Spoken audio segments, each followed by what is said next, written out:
Morning, my friends. From today on, we want to present this new series, This Day That Year. Do you know what happened?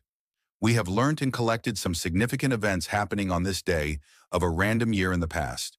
Hope you enjoy these videos with us. Thank you. In Culture Field, on September 25th of 1690, the first American newspaper, Public Occurrences both foreign and domestic, is published in Boston, marking the start of U.S. journalism. In 1920, New York City holds its first ever grand opera performance at the Metropolitan Opera House.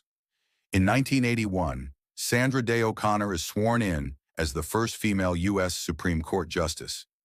In 1970, The Partridge Family, a famous American TV musical sitcom, premieres, becoming a cultural icon of the 1970s. And on September 25th of 2003, it was known as the R.I.P. of Edward Said, Palestinian-American literary theorist, philosopher, and advocate for Palestinian rights. Let's listen again. Some words or phrases will be hidden to challenge your listening. Bet you catch the words and fill them all. In Culture Field, on September 25th of 1690, the first American newspaper, Public Occurrences both foreign and domestic, is published in Boston, marking the start of U.S. journalism.